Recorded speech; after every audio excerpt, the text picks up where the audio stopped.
And time, you cannot buy time. You can never buy time. No matter what you do, time is equal for everyone. You can just never buy time. When you lose it, it's gone. It can never be refunded. You can literally do anything without anybody helping you if you're just conscious about who you are from the inside. I passed through a factor that day, I remember. I got some Panadols. I don't know how many I popped in myself. I tried to commit suicide, it didn't work. So we fired, he was like, thank you very much. People don't realize you have to be in problems for you to realize who you are. Adversity introduces a man to himself. If you are never going to be in problems, you will never understand how strong you are, and you will never understand who you can become. Never. So people who are looking for a soft life, I really feel sorry for you. Like really, I feel sorry for you if you're looking for a soft life, because you don't learn anything and you will never become anything great if you're never tested. That's just life.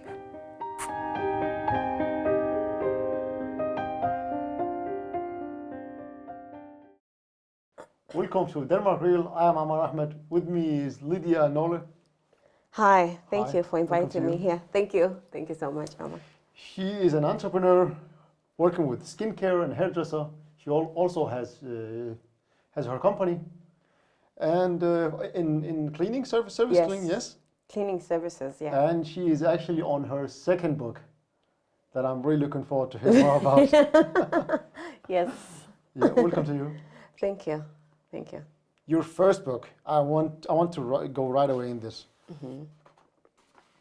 I must say that when you gave me the book, Yeah. I was like, okay, this is a really small book.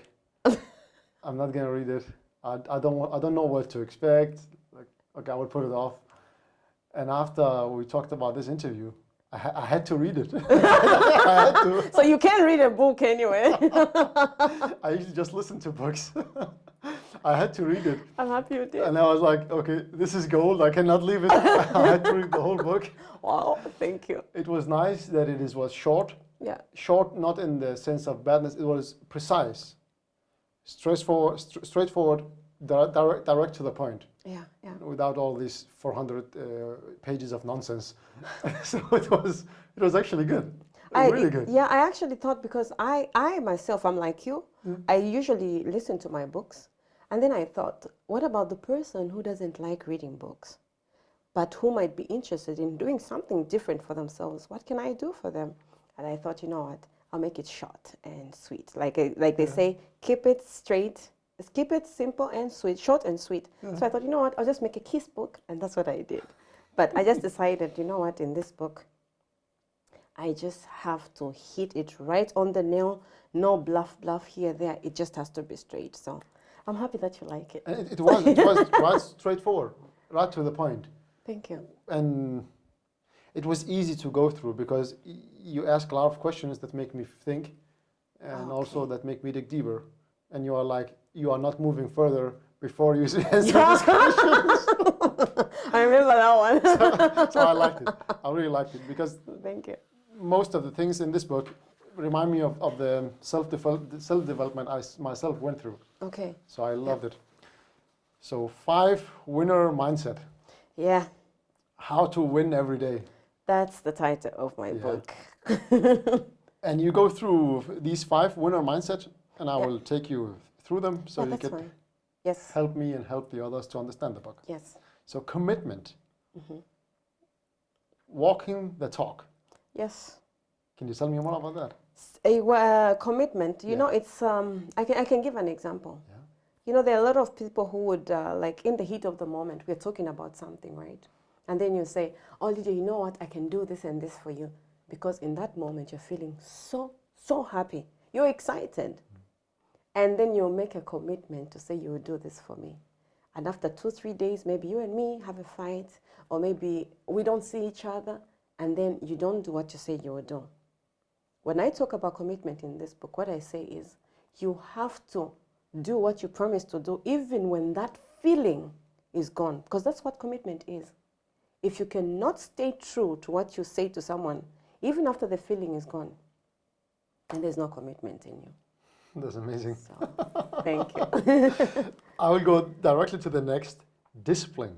Yeah. Say no to things that doesn't get you a yes. Yeah. And on the issue of discipline, I think for me, it's going to be a lifelong journey. I even write in my book, I said, I'm still fighting with this. Yeah.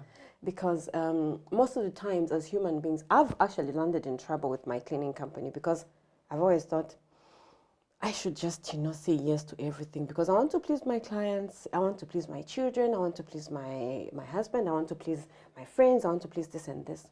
And then at the end of the day, if you look at it, I get so stressed up because I said yes to so many things. Every time you say a yes, you put a load on your back. Every time you say a yes, you put a load on your back. So then I realized, you know what, I'm carrying so much on my back. What can I use so that I actually just don't have so much of this? I learned quickly. Saying no is actually very powerful. But in our African culture, sometimes we are told, don't say no to grown-ups and stuff like that because it's rude. But at the end of the day, those same grown-ups, they're not going to be with me when I'm dying because if I lose myself because of stress, because I said yes to so many things, then I lose totally. Who will be there to take the responsibilities that I have? No one. So you're very powerful with a no. You are actually. Yeah, because we are tend to say yes. Usually people like me and you. Yeah. We say a lot of yes. Because we want to be nice. we want to help. We want to help. Exactly. That is the idea. Exactly. But I love the thing when you make us in the reader choose between a yes or no. Mm-hmm. You have to choose. You cannot be in between, you said. No. And I love that because I was in this ambivalent feeling a lot, where I was between a yes or no, and I didn't know what to choose. And I stayed there for a couple of months between three education choices, and it kept me stuck. Actually, yeah.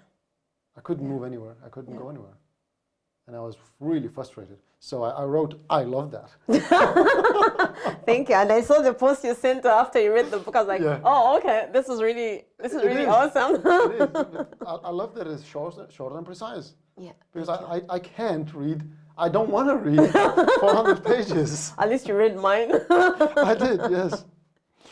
And the thing that was fascinating, actually, the not to-do list. Yeah. Usually we have a to-do list. Yeah. Yeah, a lot of them. We should do this and we should do that. Exactly. The not to-do list. The not to-do list actually was an inspiration from one of my mentors. He's called Dean Graziosi. Yeah. He wrote a very powerful book called The Millionaire Success Habits. Yeah. And in that book, he actually choose not to make a to-do list, but instead do a not to-do list. Because I'm one person, I love to clean my kitchen. As in my kitchen and my bathroom, those two should be clean anyway. Yeah. And if I'm rushing for a meeting or something and I have like 20 minutes before I leave home, in my head, what I'm going to wear is important, but my kitchen and my bathroom come first. Then now I have to think, what will I pick first? Let me just go and do the kitchen. Then I come late for my meeting, you understand? So then I should choose what I shouldn't do because I have my to-do list already. I'm going to go for the meeting anyway. But there are a lot of things that are holding me back that are actually going to cause me not to get to my goal. So then what do? I have to make a not to-do list because then I know the red zone is here when you start doing these things that you shouldn't do. So a not to-do list will always help you to focus on what you have to do because then you know when I go this way, I'm going to waste my time. And time, you cannot buy time. You can never buy time. No matter what you do, time is equal for everyone. You can just never buy time. When you lose it, it's gone. It can never be refunded. So beautiful. I have an Arabian philosopher in his 70s now, I think. Yeah. He said that there's many doors to success. No, there's thousands of doors to success. Yeah. But there's one key, discipline. Mm-hmm. Oh yeah. Yeah. It was beautiful. Yeah. I'm still fighting with it, but I'm trying to stay on course. So it is just an ongoing fight, For me, it's still an ongoing fight, because every time, I'm a mother of 3 and my children are growing. So every time we try and install some kind of discipline, something else comes and we have to change and something else comes. My mood goes up, comes down. So we really have to, I think this issue for me, I'll keep fighting it until I don't know. But I'm trying to stay on course. It's not easy, but it's something worth trying. It is. Yeah. But you said also we have to celebrate our wins in your book. Yes. Because at the end of the day, if you don't celebrate what you're doing, you'll never realize. You see, there are thousands or even millions of people who are always thinking, I have to do this, I have to do this, I have to do this. And they never come to a point where they just go like, oh, I did good. You know what? Job well done. And those are the people who, even when they have $1 million in the bank, they're not grateful. They still look like, I don't want to use that word, but you know the word that starts with BS, you know, like they just look like, yeah. And then you go like, but they have all the money in the world. Why aren't they happy? Because they forget every time they are chasing something, because at the most, what we want is actually with us. It's us who we need. And a lot of times we forget to just say, oh, Lydia, you did well. You know what? Just this weekend, just go and enjoy yourself. Just sleep 5 more hours, or just do something good for yourself. Or just maybe, and usually I love those parties for myself when I'm home alone. I have my tea, I have my whatever. I make my favorite dish. And I just spoil myself, as in, I love that. And sometimes I would invite a girlfriend, can we go out and eat, you know? Pay the bill instead of waiting for your friend to pay. Just, I'm celebrating myself, but with a friend involved, you understand? It's very important that we celebrate our wins. Yeah. It is, because then our mind goes, oh, we did something. So, you know, next time we'll do even more. It's actually true, because every time you celebrate your win, your subconscious mind is actually, it's like giving it a bonus.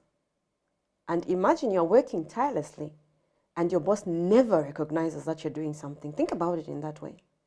Think about it in that way, Amma. He never says, Amma, you've done so well. Yeah. He never says, you know what, I'll put an extra, or maybe I'll buy you something. Think about it. You will never be motivated. At the most, you find people going like, after all, he doesn't care. Same with your subconscious mind. You have to give it something. That's what I mean when I say celebrate your wins. Yeah, because we get tired.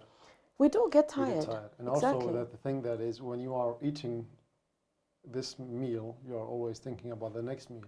Yeah. And you are not there. So the experiencer doesn't experience the experience. No, no. And there's no one home in the mind. No, no. Because I like that. Always in the future. I like that actually. Home, but no one is home. No one is home. Okay. The body's here. Yeah. But you are not tasting anything. No. If you don't know that you're happy, are you happy? Oh, yeah. Actually. You think you are doing an action. People are doing some actions that should make them happy. Yeah. But no one is enjoying it. Oh, yeah. Yeah. It is like me here sitting with you here, always thinking about the next question. Oh, yeah. So I'm not here. Oh, exactly. Actually, yeah, that's true. That's true. But beautiful said. Thank you. And I have more. 5 winner mindset.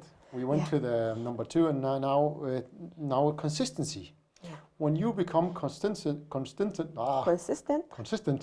you become reliable. Yeah. And you said, go all in with big letters. Yeah. Do what you have to do. Yeah. And actually, when I wrote that, I was more thinking about a lot more about marriages, because a lot of people, when they go into any relationship, they go in like, I'll see if it works. I'll see if it doesn't work. But then where are you the other time where you're actually weighing it, if it works or if it doesn't? And why should you be in something, make a commitment to someone and tell them, I will do this, but then you're halfway in it? Your performance will be mediocre. As in, they are just people, when they touch something, it's like it turns to God. I'm one of those people. I'm sorry to talk good about myself, but when I'm doing something, I always think I'm going all in. If it fails, then at least I would have tried. Like I say sometimes, it's better to put your best foot forward, because when you fall, even to get up won't be a big of a problem. But when you just think, I'll just do it, and when you fall, you don't even have a reason to come up. You just stay there and enjoy the sand as it suffocates you. So I think when you go in, decide you're going in. If you fail, understand that failure is always there and it's inevitable. And you should always say, when I go all in and it fails, I'll still come back. and then hit again. So Consistency. consistency. Keep always going. Just keep on. And you have to always, when you're consistent, the truth is, if I know that Amma opens, like you told me when you came to my shop, if people know that you open at 11 and then some days you open at 12, some days you open at 1, but you actually tell people I open at 11, people won't trust you. People lose faith in people who say, I will do this, but then you don't. Okay, I will do this and this, then you don't. Or sometimes you do it, but sometimes you go down. That bar, it makes people lose faith in you because they don't know when they can trust you. They don't know when actually they can't trust you or when they shouldn't rely on you. So it's better when you say, I'm going to do this, stay consistent, because at the end of the day, people know, Lydia, she will definitely come. Yeah. If you understand what I mean. Yeah. Keep consistent. Consistent. Yeah. The next one is heart, spirit, higher self. Yeah. And I wrote more to it, actually. I wrote, your unique gift that makes you do things that others cannot as well, cannot do as you. Like. Yeah. When I talk about heart, what I mean is, there's, this is one thing that I think school is not doing. Yeah. I know we have religious education in schools, Christian education, whatever, but it's really very basic. Because if you understand the point of being a human being, we are spirit, soul, and body, right? But what do we learn in school? Just go and learn to be a whatever so that you can get money. What are you feeding when you get the money? It's the body. You want the clothes, you want the shelter, you want this and this. But how about the spiritual man? Because to be honest with you, you can literally do anything without anybody helping you if you're just conscious about who you are from the inside. Because that heart, that's the inner person, the one that always tells you, you know what, if you go to this place, something will happen. It's the spirit side of us that we are always ignoring. You go to work, you'll find people talking about our goals for this, our goals for this. We have to be intelligent. Oh, we have to look smart. But they forget. The only thing that can make you really smart is from the inside. And that's what I talk when I talk about heart. I talk more about the spirit man. When we forget the spirit man, we actually die, because you can have all the clothes you want. You can have all the money you want. But if you don't know who you are from here, as in it's true, you will not amount to anything. You'll always be chasing something else because you've chosen to forget the third person that you actually are. So that's what I mean by heart. The inner voice. The inner voice always speaks to you. The intuition, always speaking, always. Telling you everything. Exactly. But we think we need another teacher. Like we were talking earlier, we need another teacher to teach us what to do. Like fish, you can't teach a fish to swim. Same, nobody should actually tell you what your purpose is. It's already inside, you were born with it. But it's just, when we forget the spirit man, then we forget who we are. Basically, that's what I mean there. Yeah. Yeah. Amazing. I cannot argue with that. It's beautiful put. Yeah. Faith. Yeah. Faith is a substance. And you defined it as 3 words. Yeah. How did I put it there? Because I have so many descriptions for it. Truth. What others think about you doesn't matter. Nope. It is your dream. Yes. And we could take that first. Okay. There are a lot of people who would say, I can't do this because people don't like it. But at the end of the day, who told you that they don't like it? Have you actually asked them? Or maybe you've only asked your brother and he told you, you're so sloppy, you cannot do anything. Then you leave it there. Yeah. But at the end of the day, anything that comes to your dream, especially when you're sleeping, and especially when you're just in your moment of quietness, especially in the morning, there we get a lot of things going on in our minds. I don't know if you can actually track back. When you wake up in the morning, there's always this, if you're a person living in your purpose, that is, but otherwise the other side, you don't want to wake up when the alarm goes off. But this is the thing. When you get up in the morning, there's always this thing that talks to you. Like, this day is going to be great. But it's what you decide to do later on that actually makes you not to achieve whatever it is you wanted to achieve. Literally. we get everything that we want when we wake up in the morning. It's like food. We already have the food from our minds, but we don't follow up. We don't write it down when we wake up. So we get to lose most of the times as human beings. So. Yeah, because I wrote a little quote I just made from a couple of months ago, that our minds is like a tree that fruits. Yeah. That we should collect the fruits before the season is over. Oh, awesome. Because when it is over, the seeds or the fruits are useless. Yeah, of course. They become useless. Yeah. I wrote it another way. I cannot remember it. It's actually true, because this is also a bit scientific, and much as we don't want to understand that nature is good to us, if you notice the fruits that we have every season, those are the ones, if you eat them a lot, you don't get the sicknesses that everybody else gets. So I love that analogy. Because, and also, as I think Emerson said, nature magically suits the person to his fortunes by making them the fruits of his character. Oh, yeah. That means that everything you are and everything is around you is who you. It comes from you, and then that nature suits things and changes things to you. Yeah, to suit you. Yeah. Of course, yeah. It's amazing. It's actually very people true. just pop up. People just meet, and now we're here. And that is the idea. We just find these people that suits us. Exactly. That says something that could help us, or the one that gives me the book. Yeah. And I could read it and enjoy it. That's the idea. Life gives you lime, make lemon of it. Yeah, exactly. Yeah. Exactly. It's true. I think everything we need in life, it's there, and when we choose to actually use it, I think we always get the best out of it. Because you and me could be faced with maybe an accident. It's how you would take it that will determine what you become out of it, and who you are from the inside. So. Yeah. Yeah. Precisely. Because we have always a choice. It's true. Yeah. It's true. And mostly it is our thoughts that ruin the image. Yeah. I ask people a lot actually about, look, imagine that there is a factory and there's it smokes. And I say to people, what do you see? And they say, right away, I see smoke and it is dark and I can see CO2 and global warming. I said, easy. Where does it say CO2? Where does it say global warming? Oh. Look at the smoke. Yeah. Like, okay. Oh yeah. Because we have a lot of ideas in our minds that no one of us regular people checked it. I'm not a scientist, so I didn't check it. Oh, okay. I didn't confirm it myself. No. I just read it and took it in, accepted it as it is. Yeah. And that could be. Yeah, it's actually true. It's a choice how you translate anything actually in life. Yeah. And a lot of the knowledge we have is just put in. Maybe we should re-examine it.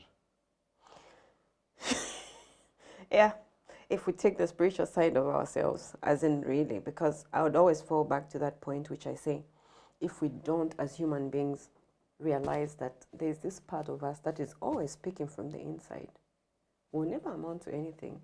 And we'll always be worried about even simple things, because if some people when they see me with what I have, like the circumstances that are surrounding me right now, they go like, why are you so happy when you're actually in trouble? And it's a choice to be happy. I deserve to be happy, as in I have it on my mirror in my home, in my bathroom. I deserve to be happy. Why not? It's a choice. And it doesn't matter. No. It only changes your day. If you're happy, you will have a good day. Exactly. And if you're sad, you will have a terrible day. It doesn't matter. You can just choose. You are not taking something from anyone or giving something to anyone. It's just you. And when I realized that, I just understood that I should be happy. Yeah. I want to be happy. It's cheap to be happy, huh? It doesn't cost anyone anything. It is. It's actually very good. And you know it because you're smiling all the time. I know that. You're happy all the time. Yeah. Are you sure? I am. Because you radiate that. Yeah. Yes, everybody has struggles, right? Yeah, of course. Everybody's struggling. Of course. Actually, I saw that the people that are successful, they have maybe more struggles. Yeah. But they just learned how to handle them. Yeah. Yeah, it's a choice. It's a choice, yeah. It's a choice. So the second thing is words in that faith, in that chapter. Yeah. Affirmation. I believe in this thing of because I'm one person who doesn't like using the F word. And I know there are some people who think we're just joking. You know, you're so stupid. But I think such a word, when you say it too many times to someone, you actually create a picture around them. You make it kind of truth, because much as it might sound like a joke, I think we have to know where jokes are, and we can always know how a joke should be fabricated. Because if you say to someone long enough, you know what, you won't amount to anything, they definitely will take it as truth. There are a lot of relationships I've heard, I've seen, I've experienced myself, where you walk in and the first thing somebody says is, oh, you did this again? And you know very well that you're fighting with this emotion to actually bring it down. And not because you knew about it yourself, no, because somebody thinks about it in that way. They're trying to put you in this box. And if you don't do these things that I call affirmations, like what I said in the morning, I've written in my thing, I actually have a lot of things on the wall. Yeah, my home is crazy. You begin to sound like crazy. I'm imagining a lot of words here and there, and you're writing things down. I have one by the toilet. Actually, it's written, you choose what to say. Yeah. Like literally. It's an affirmation. I should actually choose what to say. If I don't want to say yes to someone, I have a choice. If I want to say no to someone, I have a choice. But at the end of the day, if every morning when I wake up, I tell myself, this is a beautiful day, I am awesome, I'm beautifully and wonderfully made, and I just enjoy the moment. After 3-4 times of saying it, it becomes truth. Much as I might be depressed, I have every reason right now to be depressed, but I'm not. I'm not. Why? Because I know I've grounded myself into these statements of affirmations. I say it every morning, as long as I can remember. If not, I have it on my mirror and I look at it. Oh, 3 reasons for being happy today. Okay, this and this and this, I'm grateful. Small things like that. It's your home, it's your mirror. Why not write something good about it? Is it about writing what would you be happy with, and write it down and say, okay, if I have this every day, then I'm happy actually?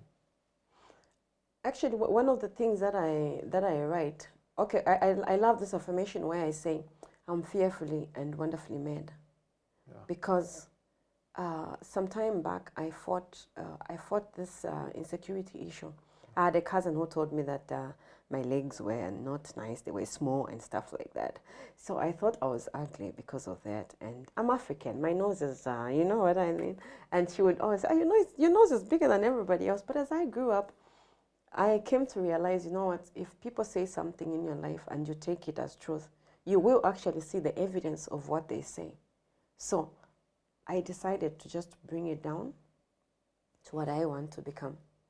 And I always say, I'm fearfully and wonderfully made. So anybody can say whatever they want. I really don't care. And if there's anybody in this world who can just go and expose their legs, guilty as charged. Because I've proved to myself, it's not about the way I look. It's about who I am from the inside. That makes me beautiful. So I really don't care what people say. And I think nobody should care what another person will say. Because at the end of the day, I'm a listen. Whether I say it to you or not, I'm still thinking it. Can you stop me? No, you can't. So why should you worry about what somebody else will think about you? They'll think it anyway. They will. You can't stop them. And one becomes paranoid of that. If anyone thinks, okay, they think that of me and they think that of me, and what does these people are thinking of me? Exactly. Just leave it in their heads and concentrate about yourself. I love Exactly. it. I love it. So action. Yeah. Yeah. Add emotion. Oh, you said action is the hook. Yeah. Make it meaningful and emotional. Yeah. So adding emotion moves your body, soul, and moves your body and soul. So, yeah. It's beautiful. Exactly. Yeah. And when we talk about that, there's a lot of people who sit. I actually found a very beautiful quote in one of my clients' offices today, I can't remember exactly how it goes, but it's almost like what I said. You know, when you wake up, you go like, I wish I could do this. Yes, you start doing that. You think you want to do that thing. Tomorrow, I thought about it, and the other day, I thought about it, but I don't know how to get started. Listen, at the end of the day, you can think all you want. You can have all the genius thoughts. There are people, Amma, who are more intelligent than you and me, but they are on the street begging. There's one thing that makes you and me to enjoy a little extra from what that guy who's on the street is enjoying, much as he was probably a 12. He was a person who had distinctions in school. He never acted on his dream. He never. And you can have all the plans in the world, but if you don't act on them, you might as well just call yourself street life, you know what I mean? Yeah. The best day in your life? Actually, I have like two that I can actually talk about. The first was when I think I was 10 or 11. I was in my primary school, and we were doing poetry, and we actually won the competition, and I was the youngest of all in my group. And when I came to the scene to present my part, by the time I was finished, everybody was like, yeah! I'm telling you, I felt euphoria. I was like, this is like the best moment of my life. And I somehow knew, okay, I'm very good at public speaking. No doubt, I can literally just put something together and just speak without feeling anything. But of course, that shake when you start, it's always there. Exactly. And then the other one is every time whenever I got a child, I felt really like it was a different experience. I don't know, I always had tears running in my eyes, and it was always a different experience. So those were, because actually one of them was born like he was almost dead, if I can say it like that. And I was just thinking, what a waste, 9 months. Then suddenly he cried, and I just knew something bigger than me is here. And I had a reason to be happy. Really, I was. Yeah. I have nothing to say. Those were really, they were joyful moments for me. Very. Very. It must feel really, really tough to see your child there, and just life comes into him. Because if I tell you the way that doctor came in when they heard there's a situation, the doctor comes in. Because I had just decided, you know what, it's either the baby dies or I die, I don't care, just do what you have to do. Then they made me, get the baby, they helped me to get the baby out of my stomach. And then he was quiet, he was really like gray, blue. Then this doctor comes, he literally shakes my hand. I was like, are you aware of the emergency? No, let me see. Then later on, after I think a few seconds, he went, touched him on the head, and there he was, he cried. It was really like, oh, yeah. I can see. Oh, yeah. Yeah. I can see it in your eyes. You were yeah. Happy, yeah. It was like you had lost something, and then suddenly from nowhere, you just find it. I don't know how to explain that. If people believe in miracles, that was a miracle for me. Yeah. It was. It was. Yeah. Yeah. Yeah. So if I was a genie, what would you ask for? Oh my God. What would you ask for? Oh. What would I ask for if you were a genie? That's a very big question. You're aware of that? Try.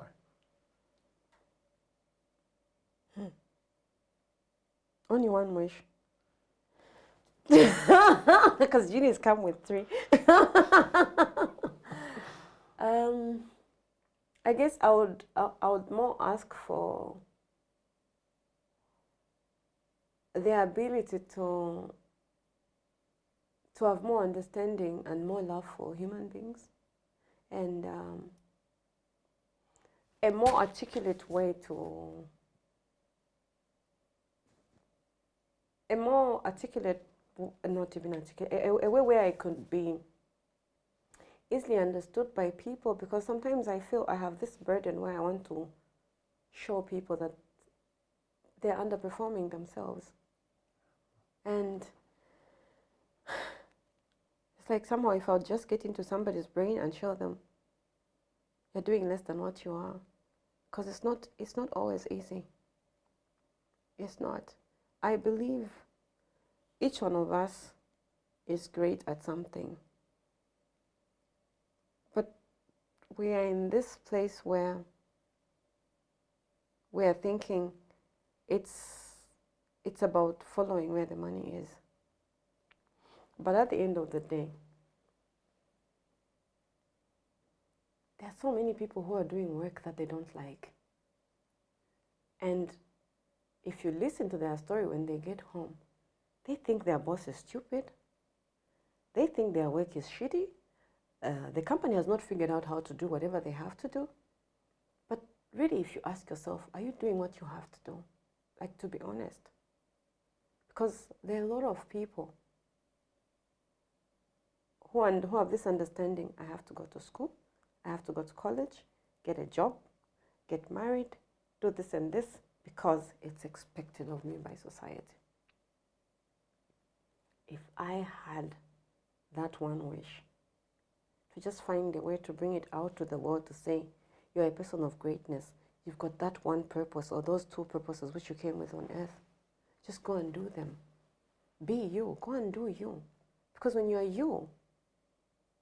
you don't care if you're wasting time on it, because you know it gives you joy, whether it's paid or not. Because anyway, at the end of the day, what you do because it's in your purpose, it will show and it will shine and it will bring you the money that you want. It will never go unpaid. It will never. You might give it for free for some time, but it will pay you at the end. So that's what I would ask you, my genie, to give me.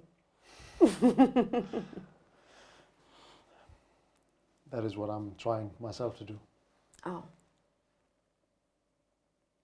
that's awesome. That's really awesome. Because yeah, by having you here, saying that wish, someone is listening. oh, Hopefully it get in. yeah, yeah. I want to ask you, what makes you smile? Oh, and I know I said you, and I got you. I was like, oh, that's why. Yeah, you know, there's me, and there's you. And when I say you, it's the person who's not me. I feel like it's a burden for me when I don't see somebody smile, when I don't see somebody happy.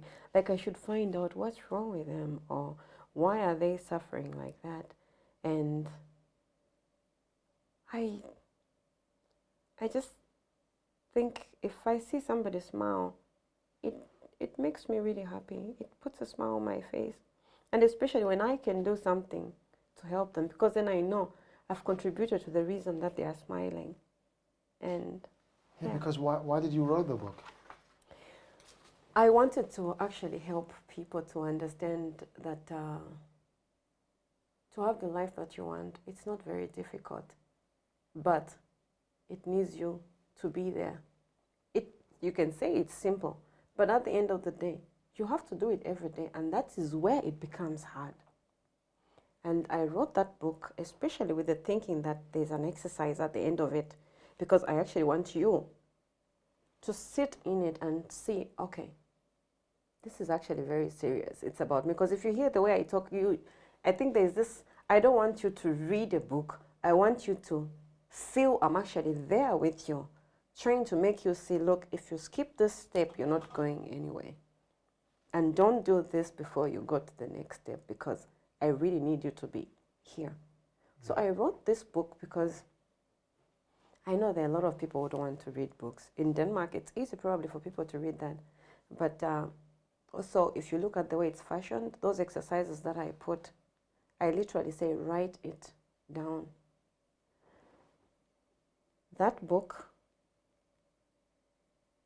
one of the reasons why I wrote it was, I hope it's okay that I cry on the screen. You have to be yourself. Denmark real. Okay. In 2015, Yeah. in 2015, I was working for the Commune. You know, I came all the way from Africa as a teacher, and I had a very good job, literally almost getting paid like almost what I was getting as a cleaning person here. And where I come from, a cleaning job is a very it's for the minority people, as in the lower class and stuff like that. So when I got here, I noticed, okay, this is what I'm going to do. And the people that I was surrounded with, or anyway, the people who had been here for some time, it's like the ones I got to have in my circle. They took it. It's very all right to just be a cleaning person, as in, why not? So I took that as my job, even after I was qualified as a international sales and marketing person. I could literally have looked for a job, but I just thought, you know what, I'm black, and this is Denmark. My Danish is not so good, and let me just do what everybody else is doing. And I forgot who I am. And with time, I started allowing myself to say yes to a lot of things that were just not even necessary for my life. And that's where that part of learn to say no comes in. And with time, I got a new boss who insisted. The other one that I had, she was very flexible. No, you can come at this time because I know you've got children, and you can come this time and then knock off when you finish. It's fine until your children go up to maybe 5 years. But when she stopped, the other one who came, no, you have to be at this time. That conflict she gave me, I think it was a very big gift she gave me. It frustrated me so much, to a point where I was feeling, who does she think she is? This is where I come in with what I was saying. She has no reason being my boss behaving like this. And I literally cursed her every time I walked in. When she called me, I would just think, this be whatever. I don't want her in my life. And then one day, as I was working, I don't know what came to my mind. I just asked myself, Lydia, really, is this what you want? Is this really who you have to be? After all that you've been at home, like, I was a teacher, yeah? My life was going on good. And then suddenly, I should just be fighting with a mop and a bucket. I couldn't find my way out. And one particular evening, fights from home, my marriage was not working, my children were always fighting. It was like I was literally crumbling. I remember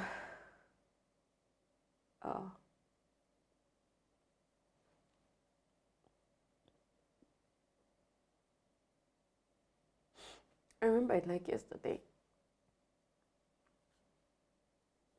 After I finished my work, no, actually I was almost halfway doing my work.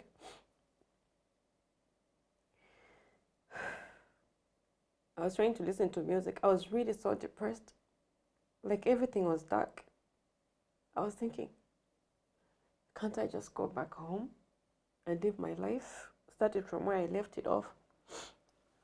But then you just can't live with oh, sorry. You just can't live with you just can't live like that when you've got children and you've got work, you've got a marriage. You just can't live like that. So I thought, okay, I have to do something for myself.